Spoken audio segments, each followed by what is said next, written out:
Welcome everyone to SestraNow's Workshop Wednesday.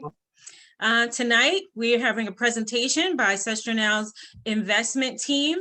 Unfortunately, the workshop that we advertised, which is Jenny Escobar's Risky versus Conservative Investments, is not being presented tonight because she had a scheduling conflict and she's not able to join us. However, we do have a recording by Jenny Escobar, the team lead for our financial investment team, which we're going to present a general workshop on women and investment. So I'll mention now that next week, you want to make sure that you tune in and join us because we have Dawn Collier-Jenkins and Dr. Ali, which will be presenting on the topic of who I need in my corner for a successful business. So without further ado, we're going to go ahead and start Jenny Escobar's the recorded video, and we'll return after for some questions and answer sessions. Thank you. Gabby, if you could please cue the video. 50% of women find it difficult to talk with others about personal finances. Tell me that's not the truth. You don't want to talk to someone else about your finances. It's a little bit complicated. 1/3 of women have a detailed financial plan. That's about it. Not a lot. And for women that earn more than $30,000 per year, 12% of those have not even started saving for retirement. The question is, do you happen to be one of them? And if you are, then we just need to make some changes. Don't feel bad about yourself. We just need to start making some changes. Among women who are saving, check this out, 1 in 3 feel that they're not saving enough. And if you want to be financially independent, even if you are saving a lot, you're still going to feel like you're not saving enough. Who's with me on that, right? Oh, am I putting money in my 401k plan? Do I have enough? What's an IRA? Should I do a Roth? Should I do a traditional? There is so much going on. And just so you know, this little seminar we're doing is not going to be a long, boring thing. It's going to be short, just to give you enough information for you to say, I can do this. Let me set up an appointment with the person that invited me. Let me get some complimentary information and guidance. That's what it's for. So we're not going to go too much into detail because everything is customized to you, right? And we're doing it on a complimentary basis. So that's really great. And 43% of women plan to work after age 70. Are you planning on working till after age 70? I don't want to. But if you're not saving and investing, you're basically planning to do that because Social Security, or should I call it social insecurity, it's not going to be enough for us to retire. So it's just a few things to think about. Why is women and money so important? Our financial success to grow is really brings us more financial responsibilities. And that's one of the challenges that we have that men don't necessarily have. Now, this is not a man-hating club. You know, we love everybody, but it is a different situation when you're a woman. So women are more likely to work part-time jobs that don't qualify for a retirement plan. Maybe our husband works full-time and we want to do something part-time because we feel so useful when we're a mommy and we're also working outside of the home. But that means that there's no retirement plan because you're working part-time. So you yourself, let's not talk about your husband because he's investing in his 401k plan, but you with your part-time job may not necessarily be saving for your future. So that's something to look into. Working women are more likely than men to interrupt their careers to take care of family members. That means you have a baby, right? Look, this is your career. Are you checking this out? It's your career. Everything's good. Boom, you're pregnant. Uh-oh. Then you stay home and then you're not saving as much in your retirement because you're taking care of the baby and it dips. And then maybe at that point, there's kindergarten or you start to work part-time and then guess what? Boom, second baby comes and then you start dipping again. Tell me that's not what happens. And so you're not saving enough for retirement. So we do get hit on different ways and different angles. So much responsibility would suggest that a woman needs substantially more savings, but it doesn't always happen that way. I don't know if you feel that way, but a lot of the ladies that we coach happen to be in that situation. So I know people always like to say, I like to be in control. I have good news for you. You have a lot of things that you can control. So give me 1 second here. Let me show you. I'm going to share with you the things you cannot control. And this is important because you have to let that go, right? So, and you probably us, we probably complain about a few of these things. The future of Social Security. Oh my goodness. Well, if Social Security goes away, I'm not going to retire comfortably. Your employer, oh, I can't take my job anymore. It's so stressful. They're not paying me enough. I don't get to see my kids. Taxes. Woof. Have you guys lived in Nassau County? Talk about taxes, okay? Property taxes are insane. Then inflation. Oh, this inflation thing, milk costs $2, now it costs $4, just to, as an example. Rising costs of everything and the risk of a single investment. Oh, the stock market, that sounds terrible. I feel like I'm going to lose money. These are things you cannot control. But guess what? What you can control is saving for your retirement. What can I do to make sure that I retire comfortably? Other sources of income. You may not like your job. You know what? What are you doing to make it better? How are you providing your family with a little bit more and yourself with another opportunity? Ways to reduce your taxes. There's so many different ways. If you become self-employed, you can maybe work your way in there. And maximizing your savings, make a little budget, stop overspending. That Starbucks is out of control sometimes. And diversity of your investment choices. What does that mean? That means that we have to learn what IRAs, mutual funds, and all those things are. What are some annuities? What is the difference between a stock and a mutual fund? We're going to cover that in a little bit, okay? Retirement just ahead. This is a big one for us ladies, but the first thing we need to know is how money works. How many of you guys have ever heard of Albert Einstein? How many? A lot of us, right? Oh, he's so smart. Well, this is a rule he invented. It's called the rule of 72.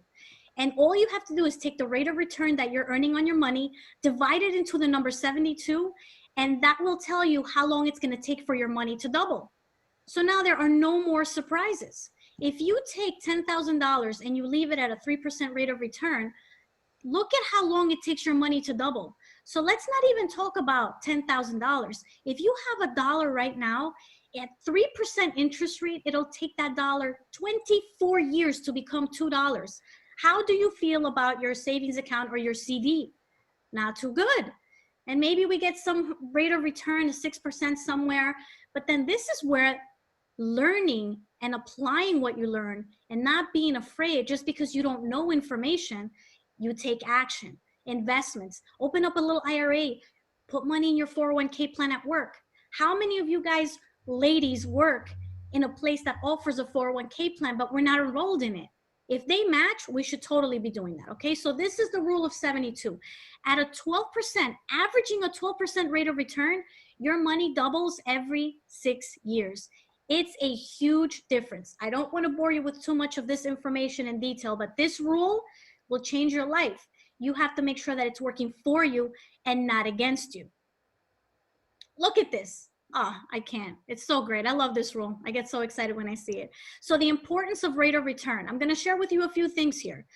A one-time investment of $1,000 until retirement, from now until you retire, if you get a 6% rate of return, that money by the time you retire at 6% will grow to $48,000. At 9%, it will grow to $339,000. And if you can average a 12% rate of return, and we can show you how, a lot of investment firms can show you how, not just us, it's $2.3 million. There is a huge difference between saving and investing. And I know we have our lovely Carly Sosa here. Hi, Carly. She's one of our amazing clients who became a friend. I'm trying to be her buddy, so we're going to have some lunch sometime. She doesn't even know it. We're going to have lunch soon. But she happens to be a woman that makes way into the six-figure income, and she gets this stuff. When we talk about investment, she's always like, well, I got to get to that side of it. So, we definitely need to grow. And I love hanging out with these kind of people that know what they're talking about and get excited over these types of things. So Carly Sosa, thank you for being here as well. It pays to start investing early. Let's take a look at this, guys. Let's try not to lose focus, okay? Let's bring it back in here. A one-time investment of $1,000 with a 10% rate of return. So we're looking at somebody putting in $1,000, but now the variant is gonna be when they invested. Have you ever met these people, and not you, of course, who always procrastinate and wait till way later? Not you, but there's so many that we know. I'm so young, I don't need to invest for retirement. I'm so young. Okay, if you wait until your child is 16, Look at this. When your child is born, if you invest that money, it grows to 647. If you wait 16 years till your child is 16, it grows to 131,000. And if you wait until your kid is 40 to invest that money, it only grows to $12,000. So giving your money time to compound is the most important thing that you can do for yourself. Don't wait. If it's $5 a week you can put away, do it proudly, because when you start making more money, you'll have the habit of putting it away. If you have the habit of not saving, even when you make a lot of money, you will not begin to save. You're just going to continue to spend. Here it goes.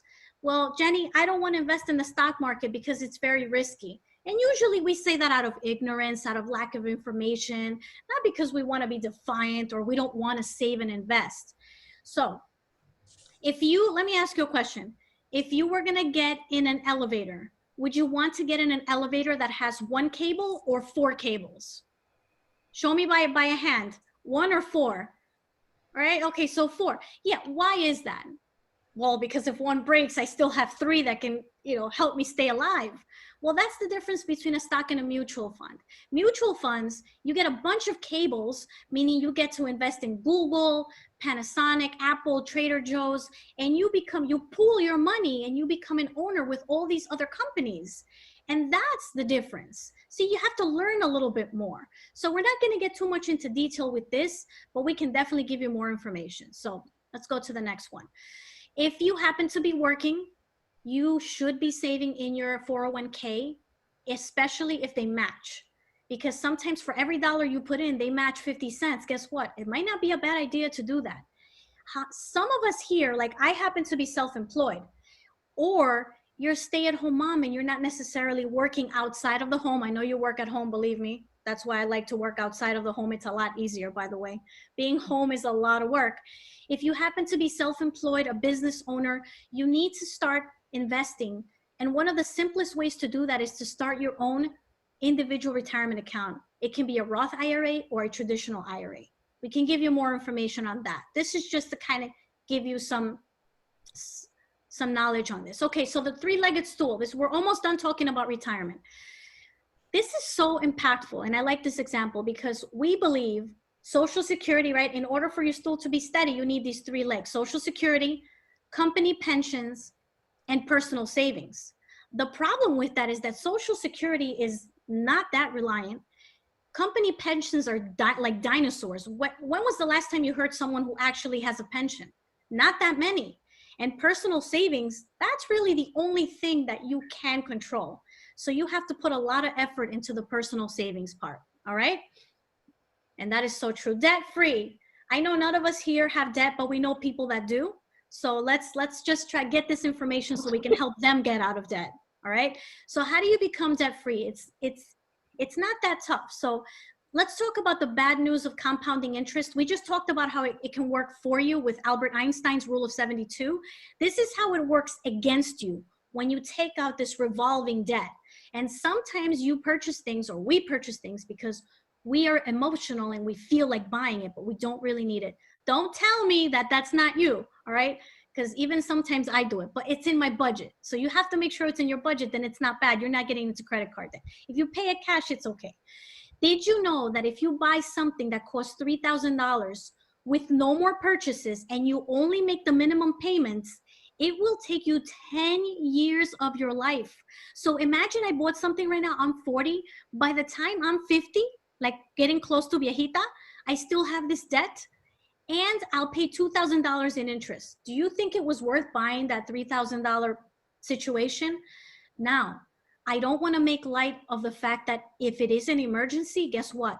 That's what the credit card is there for, okay? But if it's a Louis Vuitton bag that you happen to see, at the mall and you got it, then it may not be the best choice. If it's cash, it's okay. But if you're using a credit card for that kind of stuff, we need to reevaluate our priorities and work on the inside.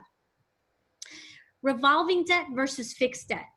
Fixed debt is something like a mortgage or a student loan. Revolving debt is credit card debt, which means you borrow, you pay, and you still have the opportunity to borrow some more. So it revolves, it's revolving, it's never ending. Look at this. If you have a $17,000 debt at 18%, in revolving debt, the interest rate on that is 12,500. If you have fixed debt and you're getting out of debt in 17 years, check this out. You have to pay attention to these things. And if fixed debt at 17,000 at 18%, 5,300 in interest and 3 years, you're out of debt. Huge difference. Let's learn how to manage our emotions so we can learn how to manage our money logically. A lot of the times, unfortunately, one of the things that hinders us from moving forward is that women, we tend to be emotional. Yes, raise your hand if you feel that, ay, se me acabó el mundo, right? It's okay, but we have to be logical about our finances. That's the one thing that we need to shift. Be logical, don't be emotional too much about our finances. We have something complementary, which we can talk about later, which is called debt stacking.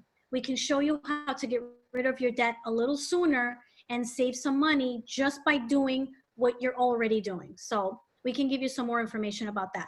Life insurance. Oh, no, I'm not gonna die. Well, you never know, right? You never know. So let's take a look here. If we have a couple, and this is important for you guys to know, if we have a couple and God forbid, between the both of them, they bring home $7,000, all of these expenses they have to take care of. I think there's probably a lot more. God forbid, and we always make the husband go first, right? We have hope. So they go, right? They go away. You're happy here. But on a serious note, they go away, God forbid. And now where are you going to come up with an extra $3,500 while you're mourning for your beloved husband, for your tesoro, while you're trying to figure out how you're going to get burial expenses and take care of your kids all at the same time? Where are you going to find that extra income? I'm not saying that you're not capable. You're capable of anything and everything you want to do, but we need to think realistically, and that's where life insurance comes in. It replaces the income of the person that is providing you with everything. So ladies, if I were you, if I'm married, I need to make sure my husband has the right type of life insurance and that he has enough so that if he passes away, you're not struggling financially. I just had and I thought it would be insensitive of me to have my clients come in and join the Zoom, but I had 2 of my clients' husbands pass away this week alone. And I had another one, who unfortunately he didn't purchase life insurance and he passed away, and it was very sad and left the wife in a pretty sad situation. So just want to throw those things out to you, ladies. Be prepared. If this happens, what will the family lose? A lot. So let's close with the life insurance part of what we're doing. Life insurance at work, and please focus, hone in, right? Try to focus. Life insurance at work is as secure as your job is. You cannot rely on life insurance at work. If you get downsized, that life insurance does not go with you. It's a group policy. Once you're out of the group, it's over. Now you have to qualify for life insurance at a much older age. And if your health isn't so good, it may be so costly or impossible for you to get life insurance. If we love our kids and our spouses, we need to have personal life insurance outside of work. Also, if you do have personal life insurance, I'm going to congratulate you. The next step to the next level of growth in your personal finances is learning if you have the right type of life insurance. I'm all set. I already have life insurance. How much do you have? I'm not sure. I think he's covered for $200,000. You think? Could you imagine you think someone's covered for $200,000 and then you realize that they're covered for $2,000? I think now is a good time to uncover all of those things, okay? So very important. If somebody invited you here and you're one of our special guests, whoever invited you, ask them to give you a little bit of advice. It's complimentary. We're providing this for something for the community. This last thing, let's bookend what the importance is here. Let's talk about the theory of decreasing responsibility. In the early years, we get married, we have kids, and there is a lot of financial responsibility. There's a mortgage, debt, all kinds of stuff. We all know what we're talking about here. You can all relate. If the person that brings home the income passes away prematurely, it's going to be devastating to the other person. And God forbid, if both the parents pass away at the same time, could you imagine the children financially if there was no life insurance? The other part of it is, as you get older, your responsibilities decrease. Your children will probably be outside of the house when you're retired. Your mortgage is paid off. You're like, yeah, I'm starting to live life again. And but you forgot that you needed to save for retirement when you were younger too, because when you get older, there are two fears people have: the fear of dying too soon and living too long. Make sure that you're putting yourself in a position where you're not afraid of either one of those. Okay? Extremely important for you. Okay, here are some helpful tips. And guess what? We're almost done. I told you this was going to be quick, but very informative. All right? It's a Friday night. We want to go hang out. We don't want to listen to finances all night. I understand. Helpful tips. Here are just a couple of few things that we can do. The 3 types of accounts that we should all have: an emergency fund. If the pandemic didn't teach us anything besides that we need life insurance, is that we need an emergency fund. There were 2 types of people, 2 types of clients I had: the ones that saved and slept comfortably for months while the whole pandemic went on, and the ones that didn't and were very stressed out. They got physically ill. It was not good. Then we have short-term savings. Have you had one of these? I'd like to buy another car. I'd like to buy a boat or summer home. Maybe I want to retire my parents. I don't know, anything. It's just a wish if you don't put any action steps to it. If you're not putting $5, $10, $20, something on a weekly basis, it's just a wish. It's not even a goal because we're not going for it. And long term, that means retirement. At what age? This is the question I have for you. At what age do you want to retire? And did you know that retirement is not an age, it's a number? If we have a 20-year-old that has $50 million in the bank and a 65-year-old that has $10, guess who's retiring? Just because the 65-year-old is that age doesn't mean they get to retire. So remember that. It doesn't matter. You can start saving and investing. This is another tip. The never threes of buying life insurance. Never buy life insurance with cash value or whole life insurance or universal life included in there. Never buy life insurance as an investment, because there's so many better options. And never buy life insurance that pays dividends, because they're taking your money, investing it, and giving you a small percentage of it. We need to start thinking bigger and for ourselves. And this, the last tip I want to give you is, if you've been struggling, so I don't know how many of us in here have kids, but it's a huge struggle between, I want to start saving for college for my kids, but I also want to start doing my retirement. Which should I do? When your kids are ready to go to college, worst case scenario, they can get a loan, a student loan. It will be approved. You at retirement cannot get a retirement loan. So you need to think about your retirement and then your child's college education, okay? Or if you can do both, even better, all right? So you can only fix a financial problem by fixing yourself. It's not your salary that makes you rich, it's your spending habits. How many people do I know that make all of this money and have very little saved, and other clients that may not make too much, but they have over $200,000 saved and they own a home? It's because of their habits. It's not what they make. And then this last one, just because you can afford the payments doesn't mean you can afford the entire item.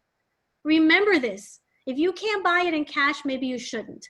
Of course, there are things like car loans and things that we all need to pay for.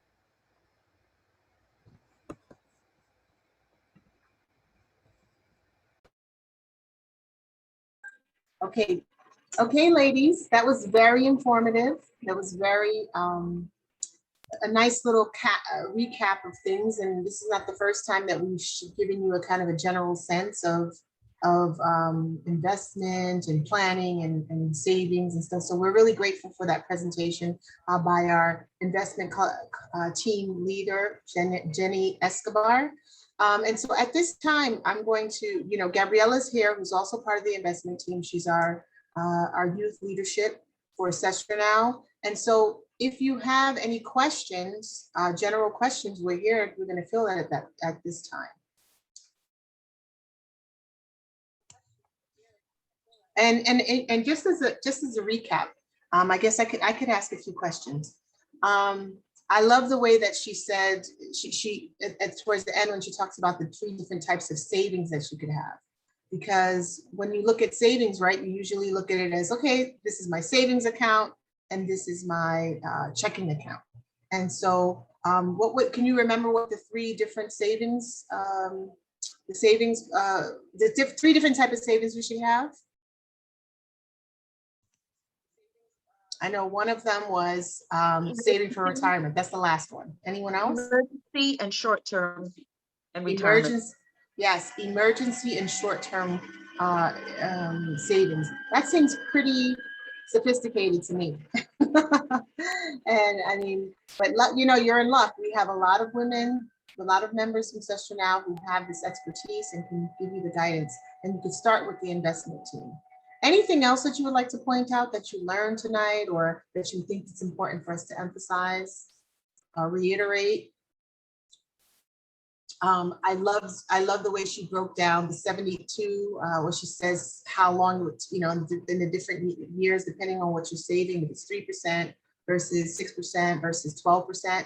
And I'm here thinking like, wow, I got to figure out how I can save 12%.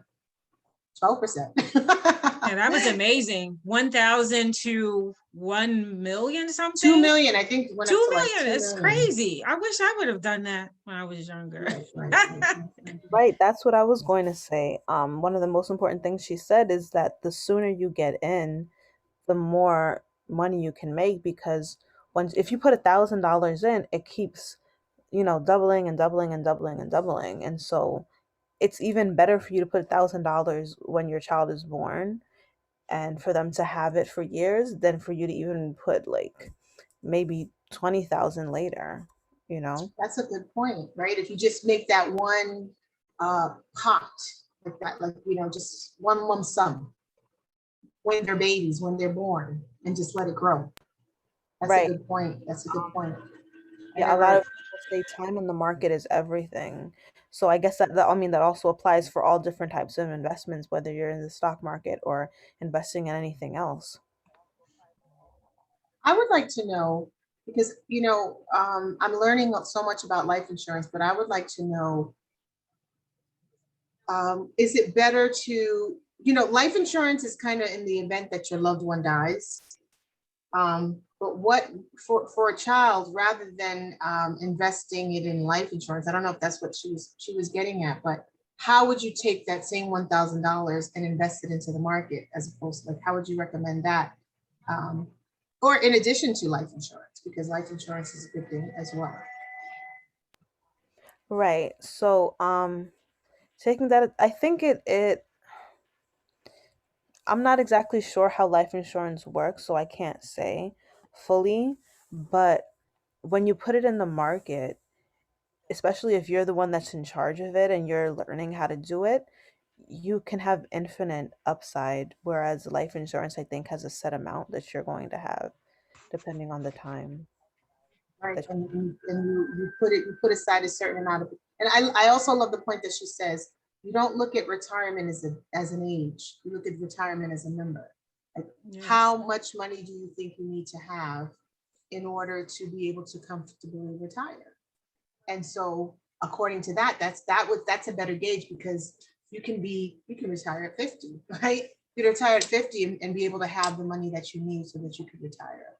And you could be 65 and have to continue to work, like she said, well into your 70s, because Social Security, you know, is not what she said, social insecurity.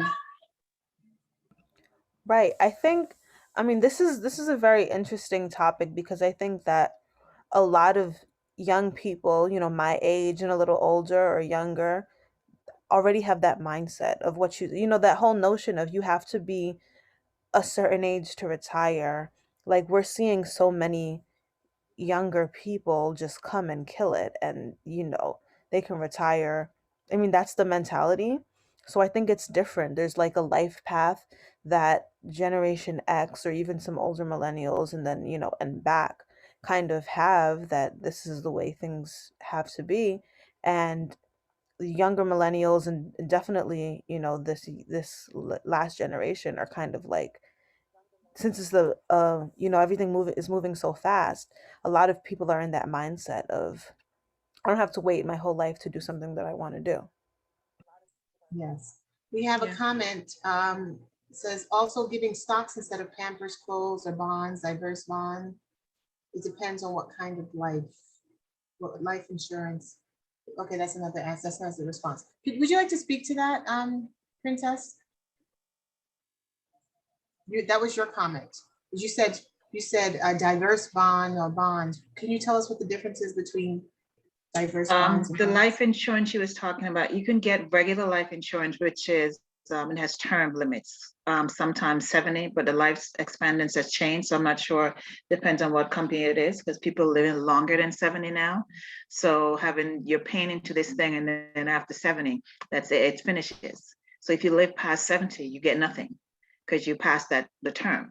So you've paid money into this with that maybe you're going to die before 70. But if you don't, then you lose all of that money that you put in.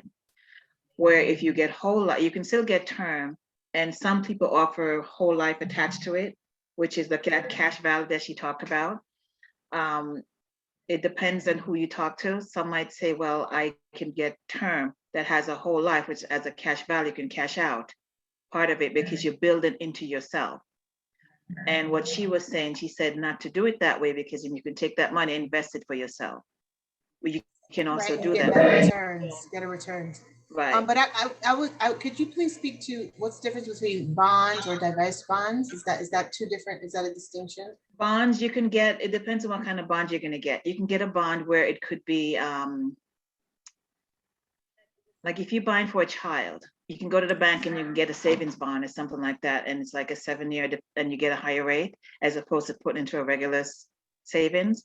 Or you can go to like a Fidelity or something like that, and they could get diversified for you.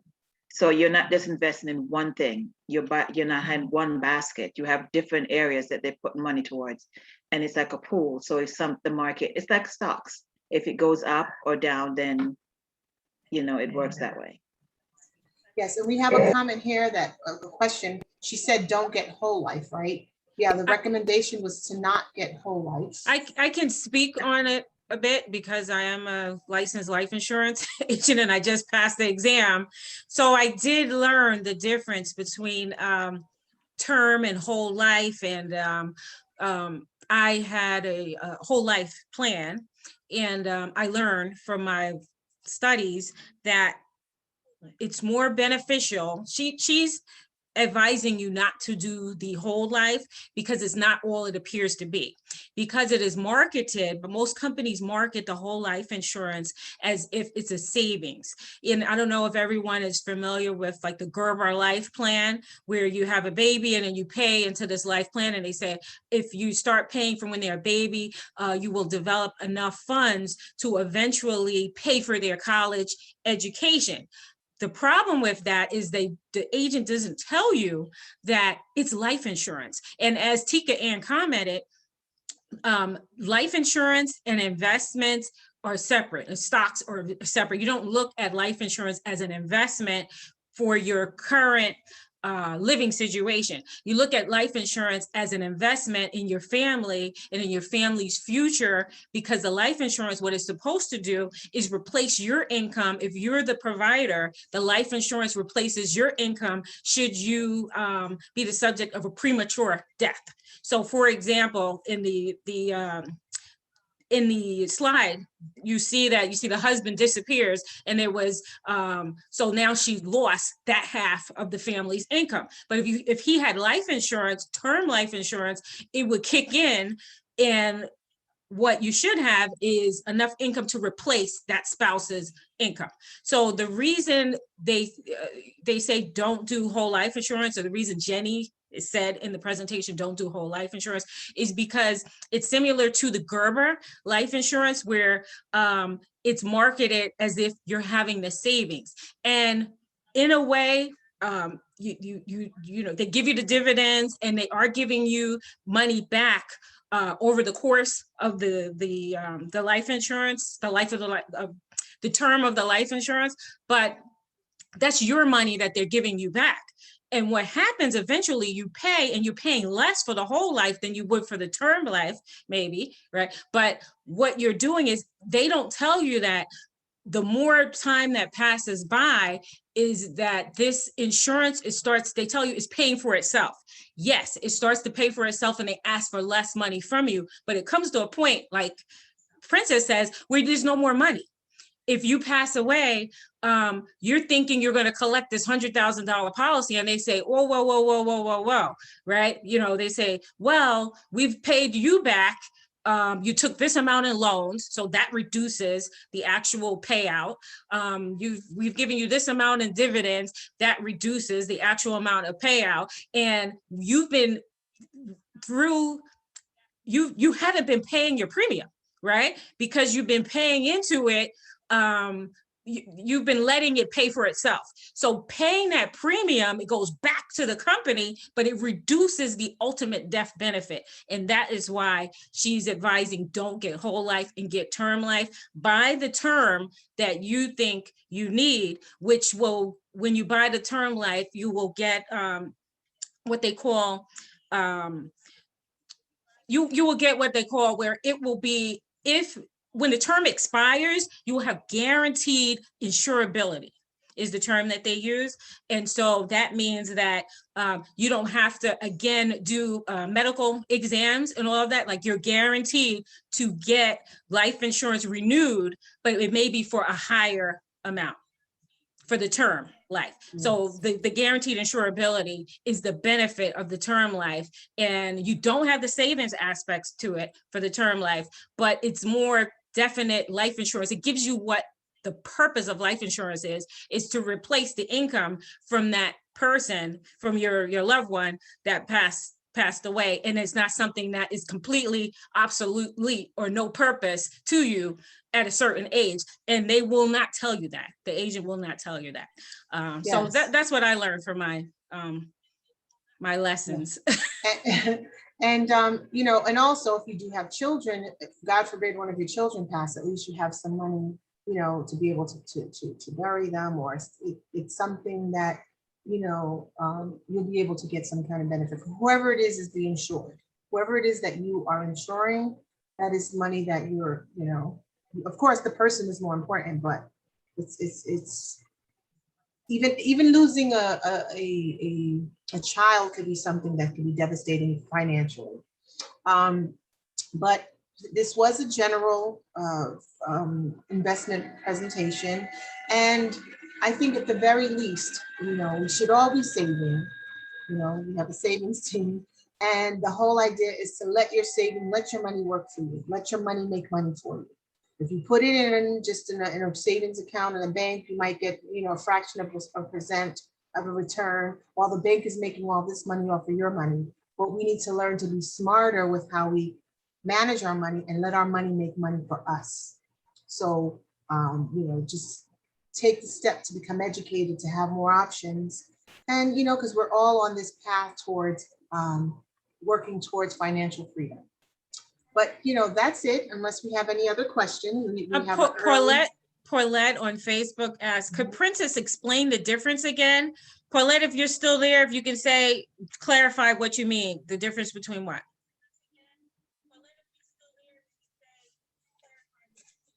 The difference between, what are you talking about? I guess she talked about two things. Princess spoke about the bonds, and then she briefly spoke about life insurance as well. Bonds and diverse bonds. I think that was I asked about that. What's the difference between bonds and diverse bonds?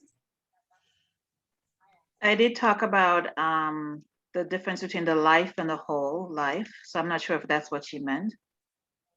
She said I explained it. She said I explained it. Okay. She was talking about life insurance. Okay. Okay. All right. That's it for Facebook Live. Yes, ladies. So we have we're getting off early this evening, so you can get back to whatever it is that you do on a Wednesday evening. We're so grateful that you joined us. We hope that this enriched your knowledge. Can I say one thing? Yes. Sure. Is when you talk about with the kids, you know, like you talk about the Gerber, and they always try to tell you should get like life insurance for your children, the baby, anything could happen. And they'll sell a full package of 150,000 or 100,000. You can get a rider. If you already have insurance, get a rider for them. And it's less expensive. You don't need to get a full ride, because then that's just you literally paying money, giving money away. And it's just, you know, oh, God forbid something happened, the child will die, and then you have this money. But then if you're doing something for college, there's something different, because they have something set up separately for college. You can do that for college students. Yes, But the with the Gerber life insurance, it's a life insurance policy. It's not a college savings plan, but they don't tell you that. They tell you that you're going to generate all this money to pay for college. You get the money if, God forbid, your child just dies. That's the only way a Gerber life insurance is going to pay out. Not educational, so you have to make sure you find something that says for educational purpose only. Exactly, it's very misleading. Yeah. Also, in some comments here, it says, it's better to get long-term care instead of term life.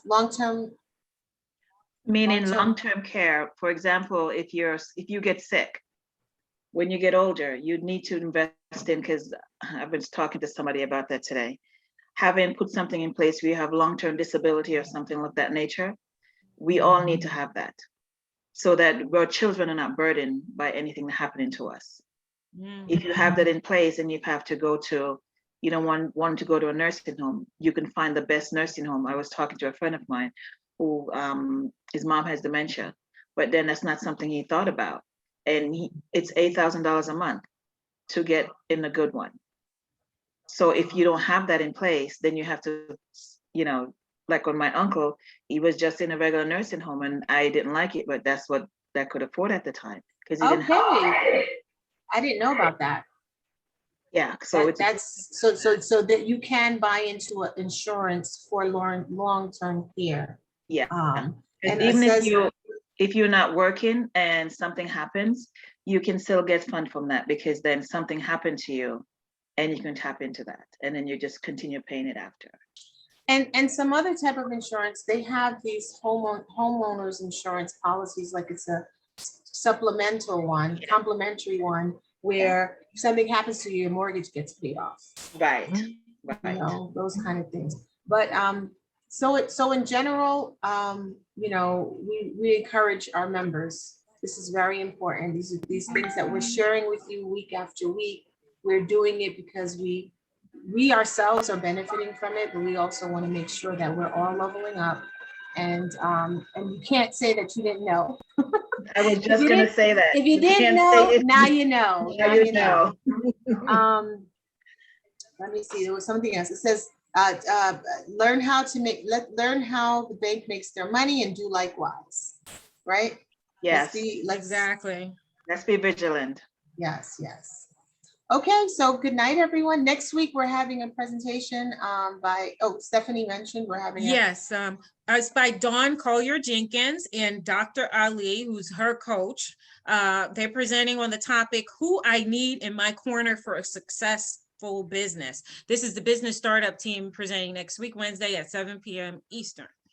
Yes. All right. And we have a full month ahead planned of programming. After that, we're going to have the savings team is going to come to us. We're going to have the exercise regimen team, because we're going to be starting off a exercise classes that we want to invite you to join for September. Back to school, back to summer, after the summer fun, get back into the routines. And lastly, we're going to have a part 2 of confronting childhood traumas that was brought to us, I think, in April or March. We're going to have a part 2 to that. So we have lots of things planned for this month. Stephanie, are we going to talk about changes for September, or we'll do that? I'll be happy to do that. Okay. So we will announce it formally through a post in the Facebook group, but in every meeting that we have from now through the end of August. But in September and in a partial change in August, we're going to change what we do, like as far as how often we have the workshops. Starting in September of this year, we will not have a workshop Wednesday every Wednesday. It will be bi-weekly.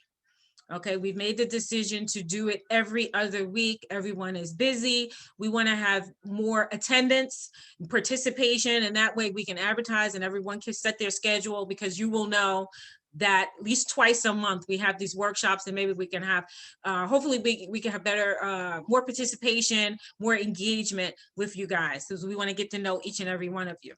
Also, for those that are participating in 1000 Women campaign behind me, what we have is every other Monday, we have a bi-weekly meeting. We're going to continue to do that, but we're going to reduce it to 30 minutes. So it'll be every other Monday. The next 1000 Women campaign bi-weekly meeting is going to be this Monday, but it will be 30 minutes as opposed to 1 hour.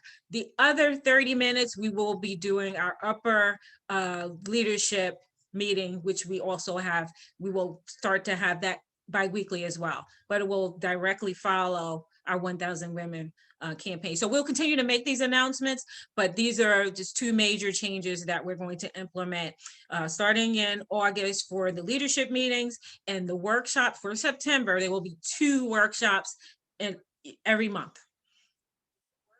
Thank you so much. Yes, thank you. Good night, ladies. All right, good night, everyone.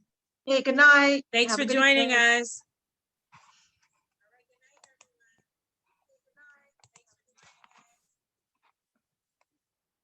I'm gonna stop the Hey, recording. ladies.